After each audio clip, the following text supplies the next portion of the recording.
नमस्कार। थोड़े ही दिनों में फास्टिंग का सीजन शुरू होगा। कुछ लोग रमजान रखेंगे और कुछ लोग नौ दुर्गे के फास्ट रखेंगे। तो इस दौरान डायबिटीज के जो पेशेंट्स होते हैं वे कॉमनली पूछते हैं कि क्या हम फास्ट रख सकते हैं। तो आज हम इसी बारे में बात करेंगे। सबसे पहले ये जानते हैं कि फास्टिंग के टाइम में बॉडी में होता क्या है।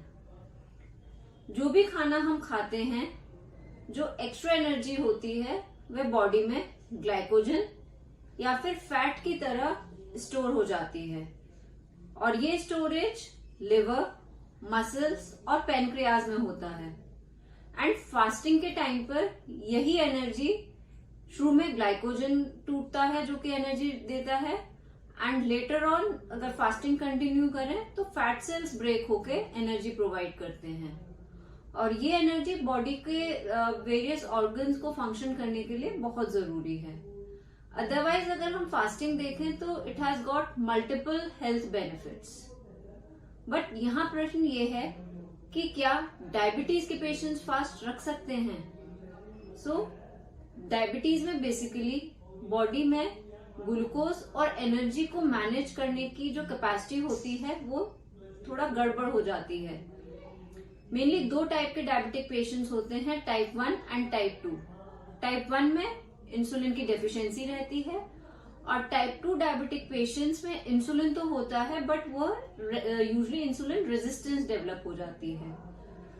डायबिटिक फास्ट रख सकते हैं या नहीं ये डिपेंड करता है कि कौन से टाइप की डायबिटीज है, वह कितनी सिवियर है एंड उसके लिए वो ट्रीटमेंट क्या ले रहे हैं। आप जब भी फास्ट रखने का डिसाइड करते हैं तो अपने डॉक्टर से अवश्य सलाह करें because every individual is different. आपको अपने डॉक्टर से सलाह लेनी जरूर चाहिए। यहाँ हम जनरल चीजें डिस्कस कर रहे हैं। अगर टाइप 2 डायबिटीज है और वह कम से कम दवाइयां और डाइट एंड एक्सरसाइज पर ही मैनेज हो रही है, कंट्रोल है, तो आप फास्ट रख सकते हैं। टाइप 1 डायबिटिक पेशेंट्स फास्ट रखना अवॉइड करिए। अगर इंसुलिन पे हैं आप और इंसुलिन की थोड़ी ही डोज है, स्मॉल डोज इंसुलिन पे ही मेंटेन हो रहा है, fasting can be done. But अगर हाई इंसुलिन पर हैं अवॉइड फास्टिंग बिकॉज उस केस में fasting related complications like hypoglycaemia, hyperglycaemia मतलब ब्लड शुगर लेवल से बियॉन्ड बढ़ना, साथ में सिवियर डिहाइड्रेशन और कीटोसिस होने के चांसेस ज्यादा रहते हैं।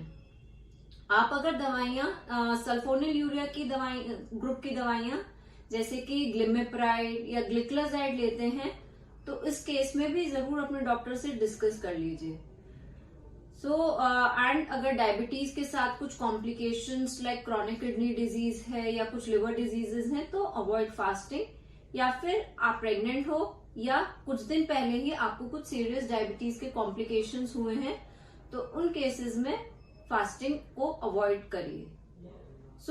अब अगर आपके डॉक्टर ने अलाउ कर दिया है सपोज कि आप फास्ट रख सकते हो तो क्या खास ध्यान रखना चाहिए ड्यूरिंग दिस टाइम। अपनी जब भी आप फास्ट कर रहे हो इनिशियल डेज में एटलीस्ट ब्लड शुगर को फ्रीक्वेंटली मॉनिटर करिए। जो फास्टिंग ब्लड शुगर है वो 90 to 130 के आसपास और खाने के बाद की शुगर 180 के अंदर मेंटेन करने की कोशिश करिए। अगर किसी भी पॉइंट पे ब्लड शुगर 70 से कम या 350 से ज्यादा हो रहा है तो अपने फास्ट को ब्रेक कर दीजिए बिकॉज आपको खाने की या फिर इंसुलिन की जरूरत है। अगर फास्टिंग के टाइम पे चक्कर आना, बहुत ज्यादा स्वेटिंग होना, घबराहट होना, पेट में दर्द, उल्टी या फिर नौजिया होना, ऐसे कुछ लक्षण आ रहे हैं तो वह भी एक इंडिकेशन होता है कि फास्टिंग को ब्रेक कर देना चाहिए। अपनी डाइट का फास्टिंग के टाइम पे विशेष ध्यान रखिए। डाइट में कार्बोहाइड्रेट्स की मात्रा कम रखिए क्योंकि वे शुगर लेवल्स को एलिवेट करेंगे। 2 small portion of fruits daily consume करिए। डाइट में वेजिटेबल ज्यादा रखें और प्रोटीन कंटेंट का भी इस दौरान जरूर ध्यान रखें कि proteins in the form of milk, yogurt, paneer या फिर जो लोग रमजान रखेंगे तो नॉन वेजिटेरियन फूड भी कंज्यूम करते रहें। और इसके साथ साथ अगर आप ये इन सब चीज और इसके साथ साथ हाँ अपने हाइड्रेशन का स्पेशल ध्यान रखिए कि पानी की मात्रा की कमी नहीं होनी चाहिए बॉडी में। तो अगर आप इन छोटी छोटी बातों का ध्यान रखोगे तो डायबिटीज होते हुए भी आप फास्टिंग सक्सेसफुली कर पाओगे। But as I said earlier, अपने डॉक्टर के परामर्श के बिना फास्टिंग को ऑप्ट नहीं करिए। Thank you for watching this video. नमस्ते।